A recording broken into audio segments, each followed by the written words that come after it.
हालचाल है। सर्टिफिकेट का परीक्षा तो हो गई, आपने आंसर की से अपने मार्क्स से मिला लिए होंगे और अधिकांश लोग पास होंगे, इतनी तो उम्मीद। ठीक है, सीटेट कई लोग पास ही हुए थे और अगले सीटेट की भी तैयारी कर रहे हैं जो कि सितंबर में होना है। हालांकि इस बीच में लगातार ये खबर आ रही है कि उत्तर प्रदेश में ठीक काफी अरसे बाद जो है सहायक अध्यापक यानी कि प्राइमरी टीचर की वैकेंसी आने वाली। ठीक है, बार बार कई बार मुख्यमंत्री जी ने अलग अलग मंचों से भी इसका घोषणा कर चुके हैं, अलग अलग सोर्सों से अभी आपको पता चल रहा है, क्योंकि हाल ही में कई बार जो है, विशेषतः 2 बार जो है सिलेबस भी जारी किया जा चुका है। 150 नंबर के प्रश्न होने हैं। ठीक है, तो इसी को ध्यान में रखते हुए जो पिछला सुपर टेट हुआ था 2019 में, ठीक है, जो पिछला सुपर टेट हुआ था कब, 2019 में, उसकी हम थोड़ा सा, ठीक है, PYQ यानी कि, ठीक है, जो उसमें जीएस वाले पार्ट है। वैसे तो आप जानते होंगे कि ईवीएस लिखा हुआ हिस्सा जिसमें आपको पर्यावरण अध्ययन व सामान्य अध्ययन पढ़ना होता है, वो कितने मार्क्स का आता है? 10 मार्क्स का। ये कितने नंबर का है? 10 नंबर का है। इसके अतिरिक्त जो है करंट अफेयर्स यानी समसामयिकी और स्टैटिक जीके, ठीक है, स्टैटिक जीके, ये एक बड़ा पोर्शन है जो कि कितने का है? 30 का है। और वहीं पर साइंस जो है, तीनों साइंस की बात कर रहे हैं, वो कितने नंबर का है? 10 नंबर। ठीक है, तो 50 नंबर का हिस्सा है, 50 नंबर का हिस्सा। तो जो सुपर टेट PYQ 2019 में जो कि इन 50 क्वेश्चन कौन से आए थे, उन्हीं की, हम ये नहीं कह रहे हैं कि इसी से आएगा, ठीक है, लेकिन एक बस आप समझ लीजिए कि सवाल कैसे पूछे गए थे, करंट अफेयर के कौन प्रकार के सवाल हमको पढ़ने हैं, उन्हीं से जुड़ा हुआ ये सेशन आज के लिए हम लेकर आए हैं, जो कि आपके लिए बहुत ही ज्यादा महत्वपूर्ण होने वाला है। तो चलिए देखते हैं ये 50 प्रश्न कौन से हैं जो आपकी परीक्षा की दृष्टि से महत्वपूर्ण होने वाले हैं। चलिए देखते हैं जरा। ठीक है, पहला प्रश्न देखिएगा, कह रहा है, ठीक है, भारतीय राष्ट्रीय कांग्रेस के प्रथम मुस्लिम अध्यक्ष कौन थे? हम जानते हैं कि कांग्रेस की स्थापना, ठीक है, अगर हमसे पूछा जाए कि कांग्रेस की स्थापना, तो आप कह देते हो सर, ठीक है, 1885 में हुआ था। और किसके प्रयासों से? तो A.O. ह्यूम के प्रयासों से। ठीक है, और इसके प्रथम अध्यक्ष बने थे, प्रथम अध्यक्ष बने थे 1885 में ही। ठीक है, तो बंगाल के वयोवृद्ध नेता व्योमेश चंद्र बनर्जी बने थे। अगले वर्ष यानी कि वर्ष 2086 में अगर बात किया जाए, ठीक है, वर्ष 1886 में अगर बात करते हैं, तो 1886 में एक, ठीक है, पारसी अध्यक्ष जिनका नाम आप जानते हैं, दादा भाई नौरोजी बने थे। कौन बने थे? दादा भाई नौरोजी अध्यक्ष बने थे। कब? ठीक है, तो 1886 में। उसके बाद 1887 में प्रथम मुस्लिम अध्यक्ष बने कौन? बदरुद्दीन तैयब जी। कौन बने थे? बदरुद्दीन तैयब जी, ये बने थे पहले अध्यक्ष, ठीक है, जो कि इस मुस्लिम थे। तो यहां पे जवाब क्या हो जाएगा? बदरुद्दीन तैयब जी हो जाएगा। तो भारतीय राष्ट्रीय कांग्रेस के प्रथम मुस्लिम अध्यक्ष कौन थे? बदरुद्दीन तैयब जी। साल था 1887। अधिवेशन कहां का था? तो मद्रास का अधिवेशन था। और पहली बार कांग्रेस के अध्यक्ष ने हिंदी में भाषण दिया था। कौन से वर्ष में? तो 1887 में। चलिए अगले प्रश्न की ओर बढ़ा जाए। क्या कह रहा है दूसरा प्रश्न, जरा ध्यान से देखिए। साइमन कमीशन के विरुद्ध प्रदर्शन में लाठीचार्ज से लगी चोटों से किस नेता की मृत्यु हुई? ठीक है, तो साइमन कमीशन, जैसा कि हम जानते हैं, भारतीय मामलों की जांच के लिए, ठीक है, 1927 में गठन हुआ किसका? साइमन आयोग का। ठीक है, किसका गठन हुआ? साइमन आयोग का, जिसे हम श्वेत कमीशन भी कहते हैं, श्वेत आयोग भी कहते हैं। क्यों? क्योंकि इसमें एक भी भारतीय सदस्य की नियुक्ति नहीं हुई थी। ये, ठीक है, कमीशन 1928 में कहा आया? भारत आया। तो साइमन गो बैक के नारे के साथ जगह जगह इसका विद्रोह हो रहा था। तो पंजाब और लाहौर वाले क्षेत्रों में विद्रोह की कमान संभाले कौन? लाला लाजपत राय। उन्हीं लाला लाजपत राय में अंग्रेजों ने लाठियां बरसवाई, जिसके 17 दिन बाद यानी 17 नवंबर को इनका क्या हो जाएगा? देहांत हो जाएगा। ठीक है, तो साइमन कमीशन के विरुद्ध प्रदर्शन में लाठीचार्ज से किसका देहांत हो गया था? लाला लाजपत राय जी का देहांत हो गया। यहां जवाब क्या हो गया? लाला लाजपत राय। भाई गोविंद बल्लभ पंत उत्तर प्रदेश के पहले मुख्यमंत्री, और सत्यपाल और डॉक्टर किचलू ये वो लोग हैं, ठीक है, जिनको गिरफ्तार किया गया था रॉलेट एक्ट का विरोध करने के लिए, जिसके बाद जो है, जैसा कि आप जानते हैं, ठीक है, एक बड़ा घटना हो गई जिसे हम जलियांवाला बाग घटना के नाम से जानते हैं। अगला प्रश्न देखें, तीसरा नंबर, क्या कह रहा है? लोकसभा द्वारा पारित धन विधेयक को राज्यसभा द्वारा विचार विमर्श के लिए अधिकतम कितने दिनों तक रखा जाता है? जैसा कि आप जानते हैं, ठीक है, अनुच्छेद 109 और अनुच्छेद 110, ठीक है, अनुच्छेद 109 और 110 का संबंध किससे है? धन विधेयक से है। किससे है? धन विधेयक से है। तो धन विधेयक पर अधिकार किसको होता है? लोकसभा को होता है, अर्थात राज्यसभा इसमें कोई अधिकार नहीं रख सकती है। वह मात्र इसे 14 दिनों तक अपने पास रोक सकते हैं। ठीक है, मात्र कितने दिनों तक रोक सकते हैं? 14 दिनों तक रोक सकते हैं। ठीक है, धन विधेयक की एक विशेषता होती है कि इसे पेश करने से पहले राष्ट्रपति की पूर्वानुमति आवश्यक होती है, और कोई विधेयक धन विधेयक है या नहीं इसकी पहचान लोकसभा का अध्यक्ष करता है। ठीक है, तो यहां जवाब क्या हो जाएगा? 14 दिन। आ जाइए जरा, चौथा नंबर क्या कह रहा है? प्रायद्वीपीय भारत का सबसे दक्षिणी बिंदु कन्याकुमारी स्थित है, कौन सी रेखा की तरफ कह रहा है? तो जरा प्रायद्वीपीय भारत बना दिया जाए, ये हमने प्रायद्वीपीय भारत, ठीक है, बना दिया नीचे वाला हिस्सा। ये जगह मान लेते हैं अपना कन्याकुमारी हो गया, कन्याकुमारी हो गया। ठीक है, यहां नीचे, ठीक है, कौन सी रेखा है? 0 डिग्री यानी कि विषुवत रेखा है। ठीक है, विषुवत रेखा है। और यहां भारत के नीचे कौन सी है? 8 डिग्री 4 मिनट है। यहां पर कौन सी बीचों बीच में है? कर्क रेखा है। ठीक है, तो अब जरा प्रश्नों को देख लीजिए। कर्क रेखा के उत्तर में है? नहीं। मकर के दक्षिण, मकर तो नीचे पड़ेगा। ठीक है, ये कौन सी रेखा है? मकर। मकर के दक्षिण में नहीं, भूमध्य रेखा के उत्तर में, भूमध्य रेखा विषुवत रेखा के उत्तर में। यही वाला जवाब क्या हो गया? सही हो गया। आ जाइए जरा 5 नंबर क्या कह रहा है, जरा ध्यान से देखा जाए।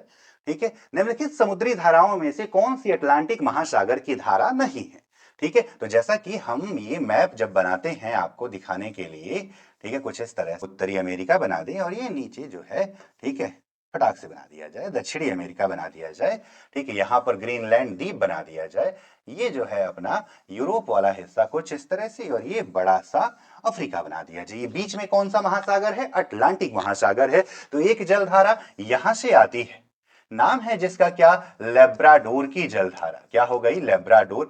इधर से एक जलधारा आती है, नाम है जिसका ग्रीनलैंड की जलधारा। यहां से एक जलधारा नीचे जाती है, नाम है जिसका कनारी की जलधारा। ठीक है, इसके अतिरिक्त एक जलधारा यहां से ऊपर जाती है, नाम है जिसका फॉकलैंड की जलधारा। ठीक है, एक जलधारा यहां से नीचे जाती है, नाम है जिसका बेंगुला की जलधारा। ठीक है, एक जलधारा यहां से ऊपर जाती है, नाम है जिसका फ्लोरिडा, ये बीच में जरिए, ठीक है, फ्लोरिडा की जलधारा। ठीक है, इसके अतिरिक्त जो है गल्फ स्ट्रीम भी है, गल्फ स्ट्रीम की जलधारा। क्या पूछा है? कौन सी अटलांटिक महासागर की धारा नहीं? लेब्राडोर तो है सर, फ्लोरिडा है सर, कनारी है सर। अगुलहास की जलधारा जो है ये हिंद महासागर की जलधारा है, याद रखिएगा। अगुलहास की जलधारा का संबंध किस महासागर से है? ठीक है, तो हिंद महासागर से, और एक गर्म जलधारा है। कैसी जलधारा है? गर्म जलधारा है। चलिए अगला प्रश्न की ओर बढ़ा जाए। 6 नंबर कह रहा है, आसान सा प्रश्न है, नाथुला दर्रा भारत के किस राज्य में स्थित है? नाथुला दर्रा, ठीक है, तो याद रखें, नाथुला हो गया, ठीक है, डोकिया हो गया, डोकिया हो जाए और जलपला हो जाए, ये सभी दर्रों की अगर बात किया जाए तो ये दर्रे कहां पड़ते हैं? सिक्किम में पड़ते हैं, सिक्किम में। अरुणाचल की बात करें तो बोमडीला दर्रा हो जाए, यांगयाप हो जाए, दीफू हो जाए, पांगसाऊ हो जाए, लीखा पानी हो जाए, ये सब किस में पड़ जाएंगे? अरुणाचल में पड़। अगला प्रश्न देखते हैं, 7 नंबर, भारत में गरीबी का आकलन किस आधार पर किया जाता है? ठीक है, तो वर्तमान में गरीबी का आकलन कौन करता है? तो नीति आयोग द्वारा किया जाता है, नीति आयोग द्वारा। ठीक है, तो एनएसओ के आंकड़ों के आधार पर नीति आयोग किसके आधार पर? कि परिवार कितना खर्च कर रहा है, यानी परिवार का उपभोग व्यय के आधार पर भारत में गरीबी का आकलन किया जाता है। जैसा कि आपको समितियां नाम सुने होंगे, डीके लकड़वाला समिति सुना होगा, तेंदुलकर समिति सुना होगा, रंगराजन समिति सुना होगा, ये सब जो है इसी से जुड़ा हुआ है। अगला प्रश्न देखते हैं, इनमें से भारत के संविधान सभा के पहले अध्यक्ष कौन थे? संविधान सभा के पहले अध्यक्ष कौन थे? यहां पर अस्थाई या अस्थाई नहीं लिखा हुआ है, वैसे आप जानते हो। ठीक है, अस्थाई अध्यक्ष, अस्थाई अध्यक्ष कौन थे? ठीक है, तो डॉक्टर सच्चिदानंद सिन्हा। लेकिन सिर्फ पहले अध्यक्ष लिखा है तो आप किसका नाम लगाओगे? डॉक्टर राजेंद्र प्रसाद, यानी अस्थाई वाले की बात कर रहा है। अगला प्रश्न, काकोरी षड्यंत्र को किस किस वर्ष में हुआ? तो 1924 में एक संस्था का गठन हुआ जिसका नाम रखा गया HRA, यानी हिंदुस्तान रिपब्लिकन आर्मी एसोसिएशन नाम रखा गया, जिसको चंद्रशेखर आजाद, जिसको सचिंद्रनाथ सान्याल, रामप्रसाद बिस्मिल, अशफाक उल्लाह खान, इन लोगों ने मिलकर बनाया था। इस संस्था को धन की आवश्यकता पड़ी तो अगस्त 1925 में लखनऊ से, ठीक है, निकलने वाली एक गाड़ी, आर डाउन मालगाड़ी को काकोरी स्टेशन के पास लूट लिया गया। इसे ही काकोरी काकोरी षड्यंत्र, लेकिन हालांकि अब इसे काकोरी एक्शन कहा जाता है। तो 1925 में हो जाए, कौन सा महीना, अगस्त, ठीक है, 9 अगस्त 1925 को कौन सा केस हुआ, तो काकोरी एक्शन की घटना हुई थी। काकोरी एक्शन कौन सा, ठीक है, 1925 में। अगला प्रश्न देखते हैं 10 नंबर, भारत में स्थापित होने वाला प्रथम राष्ट्रीय उद्यान कौन सा है। ठीक है, भारत में राष्ट्रीय उद्यान की बात कर रहा है, ठीक है, तो हमें पता है कि 1936 में, ठीक है, सिर्फ भारत ही नहीं, एशिया का पहला राष्ट्रीय उद्यान, एशिया का पहला नेशनल पार्क बना था। नाम था जिसका हैली नेशनल पार्क। क्या नाम था, हैली नेशनल पार्क नाम था। यही हैली नेशनल पार्क 1957-58 के समय में बन जाएगा क्या, Jim Corbett national park. Jim Corbett national park, जो अब जाना जाता है किस नाम से, राम गंगा नेशनल पार्क। तो सिर्फ भारत ही नहीं बल्कि पूरे एशिया का सबसे पहला राष्ट्रीय उद्यान कौन सा है, जिम कार्बेट राष्ट्रीय उद्यान है। क्या नाम हो जाए, जिम कार्बेट राष्ट्रीय उद्यान हो। तो ये 10 सवाल आपके पर्यावरण वाले हो गए, जिसमें जीएस भी है, जिसमें अब ये सोचिए 10 नंबर में ना आपको इतिहास भी पढ़ना है, हालांकि आधुनिक इतिहास ही पढ़ना है, ठीक है, भूगोल भी पढ़ना है, संविधान भी पढ़ना है, और पर्यावरण भी पढ़ना है, और आपदा भी पढ़नी है। ठीक है, ये मात्र कितने नंबर में, 10 नंबर में। अब आते हैं 10 नंबर, ठीक है, जो कि आपका विज्ञान से जुड़ा हुआ है। किससे जुड़ा हुआ है, विज्ञान की बात किया जाए तो एक विज्ञान से जुड़ा हुआ है। ठीक है, खाने का नमक किसकी बात की जा रही है, खाने का नमक किससे बनता है। तो खाने के नमक की बात करें, ठीक है, तो HCl प्लस सोडियम हाइड्रोक्साइड, ठीक है, मिले तो बने NaCl प्लस H2O। खाने का नमक क्या है, ठीक है, तो NaCl। HCl क्या है, तो प्रबल अम्ल है। HCl क्या है, तो प्रबल अम्ल है। और सोडियम हाइड्रोक्साइड क्या है, तो प्रबल, ठीक है, सोडियम हाइड्रोक्साइड क्या है, तो प्रबल क्षार हो जाए। तो एक उदासीन प्रक्रिया, ये कैसा हो जाता है, उदासीनीकरण कहते हैं। क्या बोल लिया जाए, उदासीनीकरण, यानी नमक उदासीन होता है। तो NaCl तो क्या हो जाएगा, मजबूत अम्ल और मजबूत क्षार से। किससे बन जाएगा, मजबूत अम्ल और मजबूत क्षार से बनेगा। किससे, मजबूत अम्ल और मजबूत क्षार से बनेगा। ठीक है, तो आपने देख लिया कि खाने का नमक उदासीन होता है। भले ही आप कहें कि सर खट्टा लगता है, क्षारीय होना चाहिए, पर क्षारीय नहीं बल्कि कैसा होगा, ठीक है, तो उदासीन होता है। अगला प्रश्न देखा जाए, क्या कह रहा है, यदि किसी पिंड की गतिज ऊर्जा उसके प्रारंभिक मान का 4 गुना हो जाए, यदि किसी पिंड की गतिज ऊर्जा, ठीक है, उसके प्रारंभिक मान का 4 गुना हो जाए, तब क्या संवेग होगा। संवेग पूछ रहा है, संवेग पूछ रहा है। तो संवेग और, ठीक है, गतिज ऊर्जा की, संवेग और गतिज ऊर्जा के बीच संबंधों की बात करें तो K equal to p square by 2m, जहां P क्या है, संवेग है। वैसे तो आप K equal to half mv square जानते हैं ना, उसी से बना हुआ है ये भी। ठीक है, तो K equal to p square by 2m होता है। क्या होता है, K equal to p square by 2m। यहां से क्या निकल आ जाएगा कि P स्क्वायर इक्वल टू, ठीक है, 2m इंटू K हो जाएगा। तो P इक्वल टू क्या हो जाएगा, अंडर रूट 2mk हो जाएगा। ठीक है, और यदि, ठीक है, क्या कह रहा है, किसका मान, ठीक है, गतिज ऊर्जा प्रारंभिक मान का तो, ठीक है, एक K1 हो जाए और एक K2 हो जाए, और K2 बराबर क्या हो जाए, 4K1 हो जाए। ठीक है, तो P1 निकाला जाए तो P1 equal to under root 2mK1 और P2 equal to under root 2m, ठीक है, और K2 के जगह पे क्या लिखेंगे, 4K1। क्या लिख दिया जाए, 4K1 लिख दिया जाए। यहां से 4 को बाहर करेंगे तो 2 अंडर रूट 2mK1। ठीक है, तो आप देख रहे हैं कितना गुना हो गया, 2 गुना हो गया। P1 और P2 ये अंडर रूट 2mK1 है और ये 2 अंडर रूट 2mK1 है। तो प्रारंभिक मान का कितना हो जाएगा, 2 गुना हो जाएगा। प्रारंभिक मान का कितना हो जाए, 2 गुना हो जाएगा। ठीक है, चलिए अगला प्रश्न, ध्वनि तरंगों की प्रकृति। ये तो आप बचपन से पढ़ते आते हो कि ध्वनि तरंगों की प्रकृति कैसी होती है। ध्वनि तरंगों की प्रकृति यानी कि जो ध्वनि होती है इसमें कण जो है, ठीक है, तरंग के समानांतर, माध्यम के कण जो है, माध्यम कण तरंग के संचरण की दिशा में समानांतर कंपन करते हैं। कैसे, समानांतर कंपन करते हैं। और जब समानांतर कंपन करेंगे तो कैसी तरंग होगी, अनुदैर्घ्य तरंग होगी। वहीं पर प्रकाश की अगर बात किया जाए तो प्रकाश लंबवत चलते हैं तो ये कैसे होते हैं, अनुप्रस्थ तरंग होती है। कौन सी तरंग हो जाएगी, अनुप्रस्थ तरंग हो जाएगी। यहां पे जवाब क्या हो जाए, अनुदैर्घ्य तरंग हो जाए, ध्वनि तरंग। अगला प्रश्न, 1 माइक्रोन होता है। 1 माइक्रोन की बात कर रहा है तो 1 माइक्रोन 10 के घात -6 मीटर होता है। ठीक है, किसकी बात कर रहा है? 1 माइक्रॉन की बात कर रहा है। तो 1 माइक्रॉन कितना होता है? 10 की घात -6। 1 माइक्रॉन याद रखिएगा कितना होता है? 10 की घात -6 होता है। ठीक है, याद रखिएगा। बाकी यहाँ कुछ और भी लिखा है, जैसे 10 की घात -9, ये क्या होता है? तो नैनो होता है। क्या होता है? नैनो। 10 की घात -12 लिखा हुआ है, ये क्या होता है? तो ये पीको होता है। क्या होता है? पीको होता है। इसके अतिरिक्त 10 की घात -15 लिखा हुआ है, तो 10 की घात -15 जो है फेमटो होता है। क्या होता है? तो फेमटो। क्या हो जाएगा? फेमटो हो जाएगा, फेमटो। ठीक है, तो यहां पे जवाब क्या हो जाएगा? माइक्रोन का मतलब 10 की घात -6 हो जाए। अगला प्रश्न देखते हैं, 15 नंबर। वायुमंडल का वह क्षेत्र जिसमें ओजोन परत, तो ओजोन परत आप जानते हो कौन से मंडल में रहती है? समताप मंडल में रहती है। और समताप मंडल को अंग्रेजी में क्या कहते हैं? ट्रोपोस्फेयर कहा जाता है। ठीक है, क्या? ट्रोपोस्फेयर कहा जाता है। जवाब क्या हो जाएगा? ट्रोपोस्फेयर हो जाएगा। अगला प्रश्न, घास फूस का उपयोग खाद्य के लिए, घास फूस का उपयोग खाद्य के लिए, ठीक है, किसके द्वारा प्रयोग किया जाता है? किसके द्वारा प्रयोग किया जाता है? तो केचुआ होता है, घास फूस को खाद में बदल देता है। अगला प्रश्न, सरल रेखा पर किसी कण की स्थिति, ध्यान से जरा पढ़िएगा। देखिए सवाल भी आते हैं ऐसे, ऐसा नहीं है कि बस थ्योरी वाला ही आएगा, क्वेश्चन लगाने वाले भी आएंगे। सरल रेखा पर किसी गतिशील कण की स्थिति x समय t के साथ संबंध x equal to 6t square -5t के अनुसार, t के अनुसार बदलती है। ठीक है, तो जहां x मीटर में t सेकंड, तो कण का प्रारंभिक वेग, तो हमें पता है वेग बराबर क्या होता है सर? तो वेग बराबर विस्थापन बटे समय होता है।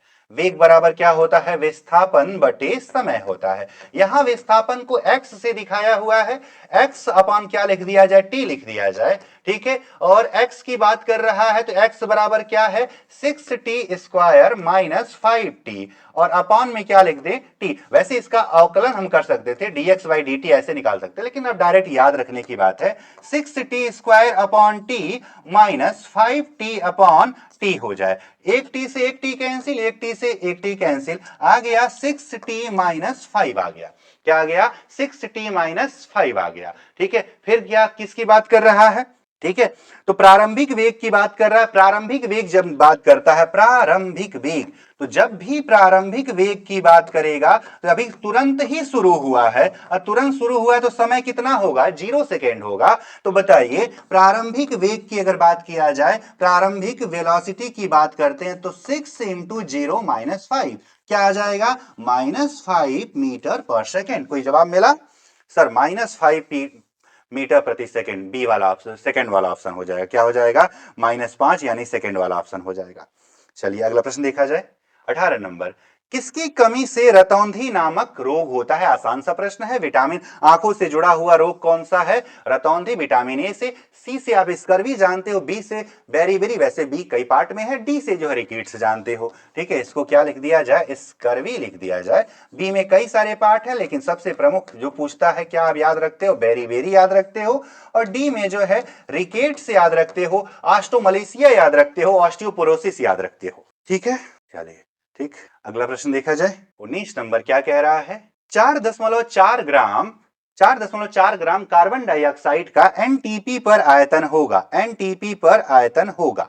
ठीक है, तो जरा दिखाना जाए कि CO2 का, किसकी बात कर रहा है? कार्बन डाइऑक्साइड का। तो CO2 का पहले क्या निकालेंगे? तो इसका आणविक द्रव्यमान निकाला जाए, यानी मोलर मास निकाला जाए। क्या निकाल लिया जाए? मोलर मास, यानी कि आणविक द्रव्यमान। हमें पता है कि कार्बन जो है वो बराबर होता है किसके? 12 के। C मतलब यहां 12 प्लस, ठीक है, 16 गुणे 2। ठीक है, ऑक्सीजन 16, 16 गुणे 2 कितना हो जाएगा?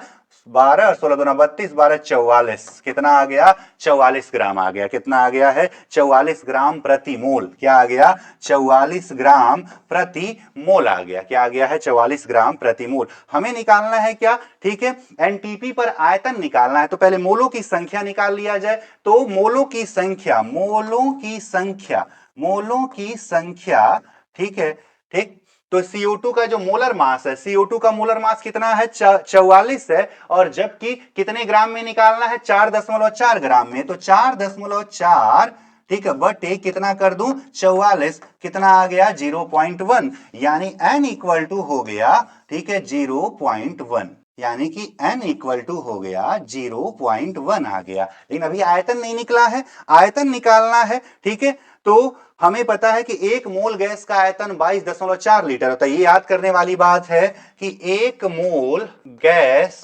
का आयतन, एनटीपी पर बात हो रही है, आयतन होता है 22.4 लीटर होता है। तो 0.1 मोल निकालना है, 0.1 मोल पर आयतन। तो क्या कर दिया जाए, 0.1 मल्टीप्लाई बाई 22.4 आ गया 2.24 लीटर। कोई ऑप्शन मिल रहा है, देख लीजिए 2.24 लीटर। कौन सा ऑप्शन मैच करेगा, बी फॉर बॉल वाला ऑप्शन मैच करेगा। 2.24 लीटर आ गया। ठीक, चलिए अगला प्रश्न 20 नंबर क्या कह रहा है, ध्यान से देखा जाए। इनमें सबसे कमजोर बल कौन सा होता है। ठीक है, तो साफ साफ है गुरुत्वाकर्षण बल। इन सभी में विद्युत, नाभिकीय, चुंबकीय और गुरुत्वाकर्षण में सबसे कमजोर बल कौन सा होता है, गुरुत्वाकर्षण बल। तो ये 10 सवाल आपके साइंस वाले भी हो गए।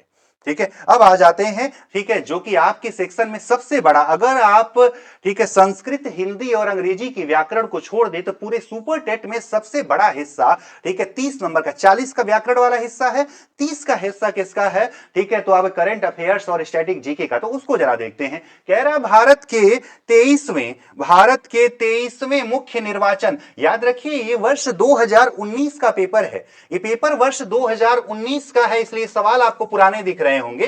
ठीक है, 23वें मुख्य निर्वाचन आयुक्त कौन है, 23वें मुख्य निर्वाचन आयुक्त यहां पे हो जाएगा सुनील अरोड़ा हो जाएगा। लेकिन वर्तमान में आपको क्या याद रखना है, 26वें निर्वाचन आयुक्त, 26वें मुख्य निर्वाचन आयुक्त याद रखना है। क्या याद रखना है, 26वें मुख्य निर्वाचन आयुक्त, 26वें मुख्य निर्वाचन आयुक्त याद रखना है। ठीक है, तो मेरे प्यारे बच्चों याद रखिएगा। ठीक है, ये जो चीजें हैं आपके लिए बहुत ही ज्यादा महत्वपूर्ण हैं। तो कौन है, तो ज्ञानेश कुमार जी हैं। कौन है, ज्ञानेश कुमार जी वर्तमान में 26वें मुख्य निर्वाचन आयुक्त हैं। ये सवाल 2019 का था, तो इसीलिए उस समय के मुख्य निर्वाचन आयुक्त सुनील अरोड़ा जी थे। 23वें मुख्य निर्वाचन आयुक्त कौन थे, सुनील अरोड़ा जी थे। जबकि यहां पे वर्तमान में कौन से नंबर के, 26वें नंबर के 26वें मुख्य निर्वाचन आयुक्त कौन है, ज्ञानेश कुमार जी हैं। अगला प्रश्न 22 नंबर क्या कह रहा है, भारत में राष्ट्रीय खेल दिवस, आसान सा प्रश्न है, जन्म दिवस होता है किसका, मेजर ध्यानचंद का। हॉकी के जादूगर कहे जाने वाले मेजर ध्यानचंद के जन्म दिवस कब, 29 अगस्त को हम मनाते हैं। क्या, ठीक है, राष्ट्रीय खेल दिवस मनाया जाता है। ठीक है, राष्ट्रीय खेल दिवस कब मनाया जाता है, ठीक है, तो याद रखिएगा 29 अगस्त को मनाया जाता है। अगला प्रश्न 23 नंबर क्या कह रहा है, ठीक है, बुद्ध चरितम महाकाव्य किसने लिखा है, बुद्ध की बात कर रहा है, तो वैसे तो अश्वघोष ने लिखा है, याद रखिएगा अश्वघोष ने लिखा है बुद्ध चरितम। नागार्जुन ने क्या लिखा है, तो नागार्जुन ने लिखा है मध्यम करिका लिखा है, मध्यम करिका लिखा है। शून्यता सप्तति भी लिखा है, शून्यता सप्तति भी लिखा है। ठीक है, शून्यता सप्तति भी। हेमचंद्र गौतम बुद्ध, हेमचंद्र जो जैन धर्म से जुड़े हुए थे, गौतम बुद्ध को आप जान ही रहे हैं। अश्वघोष और नागार्जुन ये दोनों किसके दरबार में रहा करते थे, तो कनिष्क के पंच रत्नों में से ये दो एक थे। नागार्जुन को हम भारत का आइंस्टीन भी कहते हैं। अगला प्रश्न, विश्व पर्यावरण दिवस 2018 का विषय क्या था, विश्व 2018 की बात कर रहा है, वर्ष 2018 का, ठीक है, थीम पूछ रहा है, तो प्लास्टिक प्रदूषण को कम करना, बीट द प्लास्टिक पॉल्यूशन। ठीक, चलिए अगला प्रश्न, ग्लोबल हैप्पीनेस इंडेक्स, ठीक है, GHI 2018 के अनुसार भारत का विश्व में स्थान कौन सा था, 133वां था। वर्तमान की अगर बात करते हैं 2026 में भारत का रैंक क्या है, 116वां है। याद रखिएगा भारत का रैंक वर्ष 2000, ठीक है, 26 में हैप्पीनेस, खुशहाली इंडेक्स में। और वैसे इस इंडेक्स में हमेशा से कई वर्षों से नंबर 1 पर कौन सा देश है, फिनलैंड है। ठीक है, 1 नंबर पे कौन सा देश रहता है, फिनलैंड। भारत का रैंक क्या है, 116 है इस वर्ष।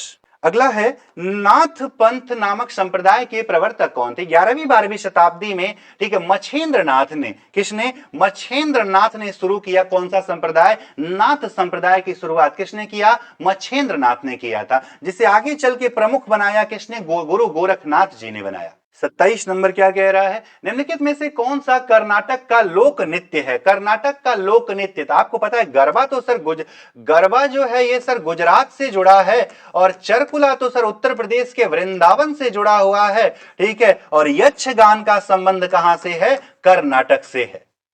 अगला प्रश्न 28 नंबर, कांचीपुरम में कैलाशनाथ मंदिर, शिव मंदिर, जिसकी भीतरी दीवारों में रंगों से मूर्तियां बनाई गई हैं, किसने बनवाया था। तो इसका निर्माण करवाया था पल्लव वंश के, ठीक है, शासक, जिन्हें राज सिंह के भी नाम से जाना जाता है, नरसिंह वर्मन सेकंड। कहीं कहीं पे राज सिंह सेकंड लिख देगा तो वो भी वही है, क्योंकि इन्हीं को राज सिंह सेकंड भी कहा जाता था। अगला प्रश्न, मिर्जापुर प्रसिद्ध है किसके लिए। तो मिर्जापुर एक सीरीज भी देखा होगा जिसमें किसका व्यवसाय की बात कर लिया जाए, कालीन के लिए प्रसिद्ध है। अगला प्रश्न देखते हैं, निम्नलिखित में से किस राज्य में भारत का 100वां एयरपोर्ट स्थित है।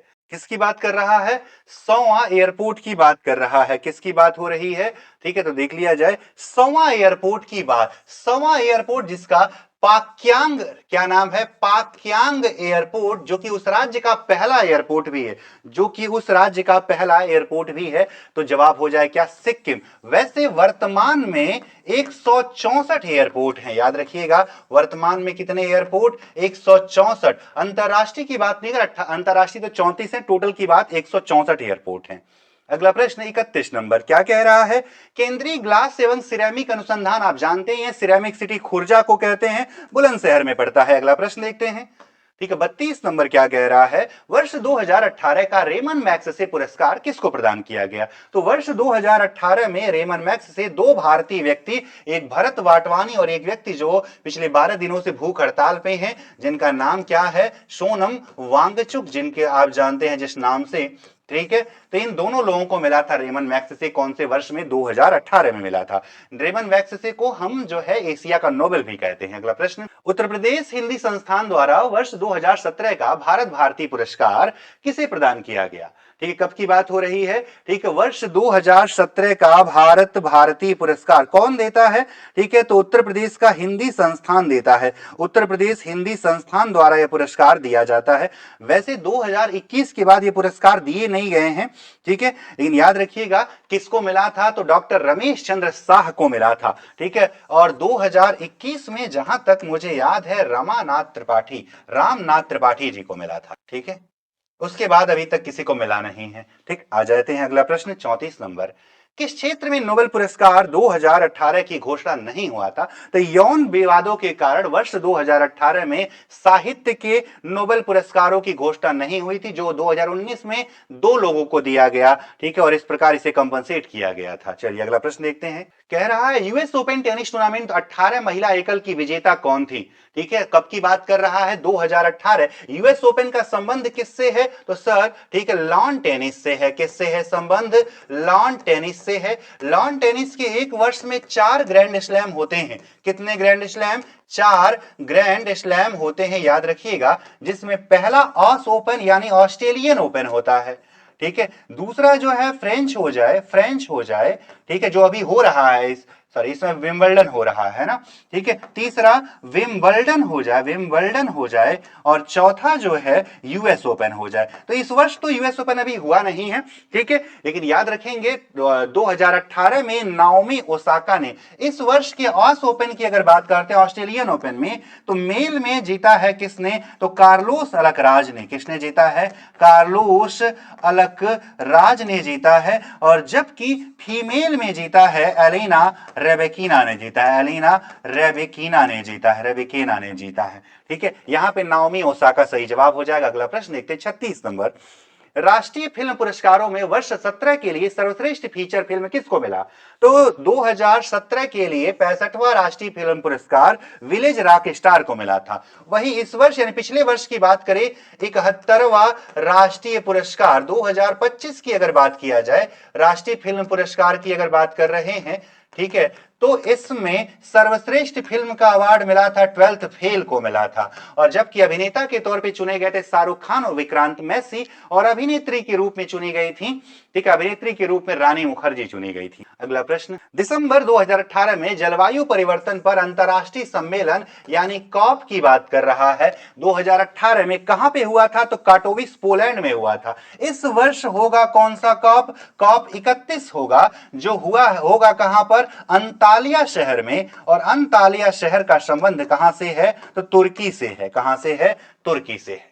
अंतालिया शहर का संबंध कहां से है? तो तुर्की से है। ठीक है, अगला प्रश्न 38 नंबर, किसमें प्रधानमंत्री नरेंद्र मोदी ने 11 मई 18 को रामायण सर्किट का संबंध किससे होगा? तो सर नेपाल से, जनकपुर नेपाल। 39 नंबर, भारत का शेक्सपियर किसको कहा जाता है? तो कालिदास जी को कहा जाता है। अगला प्रश्न, कुंभ मेला को यूनेस्को की अमूर्त सांस्कृतिक धरोहर सूची में कब शामिल किया गया? सर 17 में शामिल किया गया। कितने हैं भारत में? तो सर 16 हैं। सर 16वां कौन सा है? तो सर दिवाली है, जो कि 2025 में, और 2023 में तो सर गरबा को चुना गया था ना, गरबा को। और 2021 में सर एक कोलकाता की दुर्गा पूजा को भी तो चुना गया था। टोटल कितने हैं अमूर्त धरोहर में हमारे पास? 16 हैं भारत। अगला प्रश्न, कथकली, ठीक है, अगला प्रश्न क्या कह रहा है? कथकली, कैफकली लिख दिया गया है, ठीक है, याद रखिएगा। कथकली, कथकली किस राज्य का प्रमुख शास्त्रीय नृत्य है? ठीक है, तो ये तो आप जान ही रहे होंगे कि बता ही दिया जाए। ठीक है, कथकली बताइए, कथकली, ठीक है, किस राज्य का? ठीक, तो आपको पता है कि सर कथकली का संबंध कहां से है? तो सर केरल से है। अगला प्रश्न, सौरभ चौधरी उत्तर प्रदेश के हैं, निशानेबाजी में हैं, मेरठ के रहने वाले। अगला प्रश्न, स्टैच्यू ऑफ यूनिटी कहां पर है सर? तो ये तो सर गुजरात के में है, गुजरात में है। कितना ऊंचाई है सर? 182 मीटर ऊंचाई है। अगला प्रश्न, भारत की पहली इंजन रहित रेलगाड़ी कौन है? तो इलेक्ट्रिक वाली होगी सर, ट्रेन 18। इस ट्रेन 18 को अब क्या कहते हैं? तो अब कहा जाता है वंदे भारत कहा जाता है, भारत की सबसे तेज चलने वाली ट्रेन। मार्च 2018 तक भारत का सबसे तेज सुपर कंप्यूटर निम्नलिखित में से कौन सा था? तो 2018 में हमारा सबसे तेज तो था प्रत्यूष, लेकिन वर्तमान में सबसे तेज, वर्तमान में सबसे तेज हमारा सुपर कंप्यूटर यानी भारत का, भारत की बात हो रही है, तो नाम है ऐरावत। क्या नाम हो जाए? ऐरावत हो जाए। क्या नाम हो जाए? ऐरावत हो जाए। और वहीं पर अगर दुनिया की बात करते हैं तो विश्व का सबसे तेज, विश्व का सबसे तेज, ठीक है, तो विश्व का सबसे तेज अब नया बना है लाइनसाइन, नया है ये, अभी हाल ही में इसकी घोषणा हुआ है कि यह हो गया है सबसे तेज सुपर कंप्यूटर, लाइनसाइन सुपर कंप्यूटर, जो कि किस देश का है? चीन का है। एल कैपिटल को पीछे छोड़ते हुए, इसके पहले एल कैपिटल हुआ करता था, उसको पीछे छोड़। 90वें ऑस्कर पुरस्कार 2018 की सर्वश्रेष्ठ फिल्म कौन सी है? ठीक है, 90वें ऑस्कर पुरस्कार की बात कर रहा है, ठीक है, तो सर्वश्रेष्ठ फिल्म कौन सी? The shape of water. तो 2026 में सर्वश्रेष्ठ फिल्म कौन सी चुनी गई? 2026 में चुना गया वन बैटल आफ्टर एनदर। किसको चुना गया है? कौन सी फिल्म को? One battle after another. ये देखिए, ये आपको एक रोड मैप बना रहा है कि इन सेक्शंस को आपको पढ़ना है, पुरस्कार पढ़ना है, किताबें पढ़नी है, आयोजन पढ़ना है, खेल पढ़ना है, इन्हीं तथ्यों को पढ़ना है। ये बहुत चीजें बहुत ही बेहतरीन है, ठीक है, आप इसे समझ लेंगे तो ये पूरी तैयारी आपकी बहुत आसानी से हो जाएगी। मानव विकास सूचकांक भी पढ़ना है। एचडीआई 2018 में भारत था 130 पे, ठीक है, 2026 में भी किस पर है? तो 130 पर है। मानव विकास सूचकांकों की शुरुआत किया था महबूब उल हक पाकिस्तानी अर्थशास्त्री ने। The accidental prime minister film में बन चुकी है, लिखा है किसने? संजय बारू ने। किसके बारे में? डॉक्टर मनमोहन सिंह जी के बारे में। अगला प्रश्न, एग्जाम वॉरियर तो हमारे प्रधानमंत्री जी लिखे हैं, नरेंद्र मोदी जी की पुस्तक है। मिल्कमैन उपन्यास जिसके लिए, ठीक है, इसकी लेखिका को बुकर पुरस्कार भी मिला, किसने? एना बॉन्स ने लिखा है। किसने? एना बॉन्स की पुस्तक क्या है? मिल्कमैन। तो ये 50 सेक्शन, ये 50 प्रश्न आपकी तैयारी को एक आधार देंगे, क्या क्या पढ़ा जाए सुपरटेट की तैयारी में, अध्यापक बनने की तैयारी में। जितना स्कोर इधर करेंगे, ठीक है, वैसे जैसे आप जानते हैं ना, गुणांक की जब बात की जाती है, ठीक है, किसकी बात? गुणांक कैसे निकाला जाता है, ठीक है, इसको भी थोड़ा यहीं पर देख लेते हैं कि जो सुपर टेट में गुणांक कैसे दे। तो इसमें, ठीक है, एक तो आपका 10th का मार्क जोड़ा जाएगा, 12th का मार्क जोड़ा जाएगा, ठीक है, और जो है आपका ग्रेजुएशन का हो जाए, ग्रेजुएशन हो जाए, ठीक, और आपका बीटीसी या जो है डीएलएड जो आप कर रहे हो, ठीक। इसके बाद सुपर टेट आता है। इसके बाद आपका मार्क्स कहां से लिया जाएगा? सुपर टेट से 10%, 10%, 10%, 10%, बच गया कितना? 60%, ठीक है। इस तरह से लिया जाता है। तो मान लीजिए मैं एक छात्र हूं, ठीक है। मेरा हाई स्कूल में नंबर आया कितना परसेंट? 80%, ठीक है। मेरा 12th में आया कितना परसेंट? 70%। मेरा ग्रेजुएशन में आया कितना परसेंट? 70%। और मेरा बीटीसी या डीएलएड में कितना आया? 80%, ठीक है। कितना आया? 80% आया, ठीक। तो इसी के आधार पर, और जो है मैंने इधर 150 में कितने नंबर पाए? 120 नंबर, यानी कितना परसेंट? 80%। तो मेरा अनुपात कितना होगा? ठीक है, इसका 10 8 हो गया, यानी यहां से 8 गुणांक, यहां से 7 गुणांक, यहां से 7 गुणांक, यहां से 8 गुणांक, और इसका 60, 8 छके 48, कितना गुणांक हो जाए? 48 हो जाए। तो मेरा टोटल गुणांक कितना हो गया? ठीक है, 8 7 15, 15 7 22, 22 8 30, और 30 और 48, 50 30 80, यानी 78। मेरा गुणांक कितना हो गया? 78। इसी आधार पे आपका, ठीक है, सिलेक्शन होगा। तो जितना स्कोर इस वाले हिस्से में कर, क्योंकि ये तो आपका हो चुका है, ये बदल नहीं पाओगे आप, इसी में आपको ज्यादा स्कोर करना है। तो ये 50 क्वेश्चन आपके लिए, ठीक है, एक आधार तय करेंगे। तो इस सेशन में बस इतना ही। हमारे साथ लगातार बने रहिए। उत्कोच अकादमी पे मैं मनीष सर आपकी इस जीएस की तैयारी को एक निश्चित स्वरूप इस पीवाईक्यू और एमसीक्यूज के माध्यम से कराता रहूंगा। आप सभी को बहुत बहुत धन्यवाद। आपका दिन